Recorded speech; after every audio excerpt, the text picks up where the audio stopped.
Lockdown 4.0 को लेकर खत लिखा गया। कई जगह गाइडलाइंस के उल्लंघन की खबर है।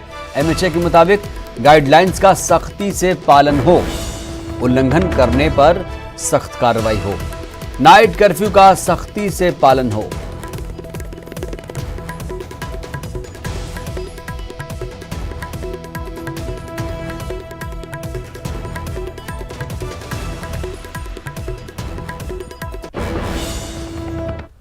छत्तीसगढ़ में कोरोना की रफ्तार तेज हो चुकी है। गुरुवार को सामने आए हैं 17 नए मामले। जी हां, बस्तर जोन में कोरोना की एंट्री हो चुकी है।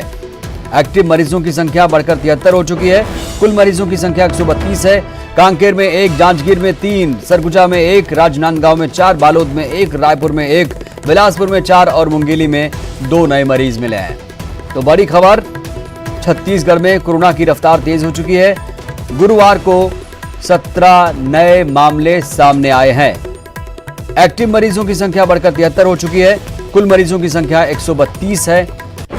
कांकेर में 1, जांजगीर में 3 मामले। रायपुर की बात करूं तो रायपुर में 1 मरीज सामने आया है। ज्यादा जानकारी के साथ हमारे सहयोगी अवधेश मिश्रा जुड़े हुए हैं। अवधेश, अब बस्तर जोन में कोरोना की एंट्री हो चुकी है।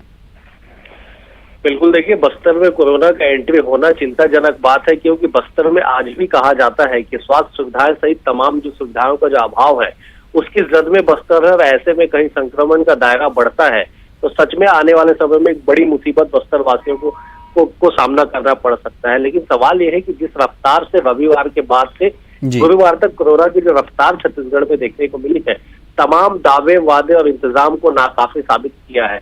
क्योंकि केवल 67 मामले थे शनिवार तक, और आज जो बढ़ के एक्टिव मरीजों की संख्या वो 73 हो गई। कुल मरीज 132 हो गए।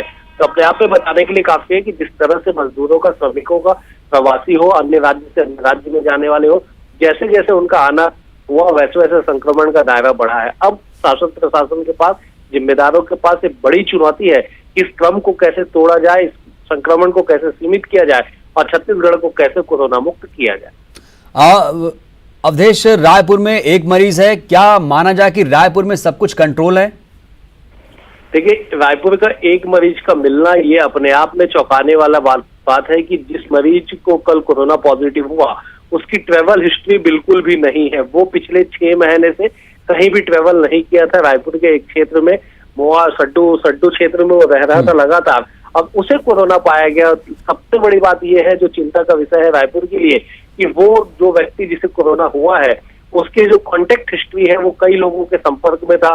कुछ घर के घरेलू काम भी लोगों के लिए कर दिया करता था। तो ऐसे में कॉन्टेक्ट हिस्ट्री तलाशना, उन्हें खंगालना, उसके बाद उनका एग्जामिन करना एक बड़ी चुनौती है। हालांकि प्रशासन ने कल तकरीबन 7 एरिया को कंटेनमेंट जोन बना के उसे पूरी तरह से सील कर दिया है। जांच का दायरा बढ़ा दिया गया है, लेकिन चुनौती बरकरार है कि उस व्यक्ति कितने लोगों से मिला, उसकी कॉन्टेक्ट हिस्ट्री निकालना एक बड़ी चुनौती जिला प्रशासन रायपुर के लिए बनी हुई है।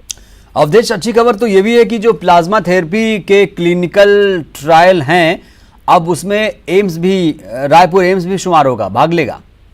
बिल्कुल, देखिए, क्लिनिकल ट्रायल को लेकर रायपुर एम्स को नामित किया गया है। ये अपने आप में बताने के लिए काफी है कि रायपुर में उपचार को लेकर बेहतर कार्य किए जा रहे हैं।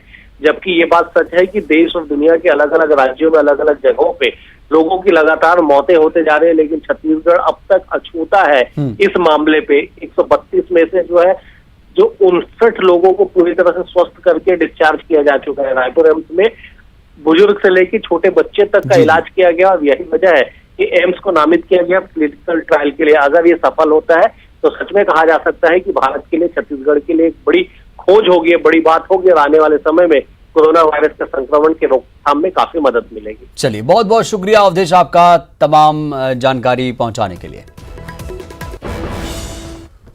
तो कोरोना को लेकर देश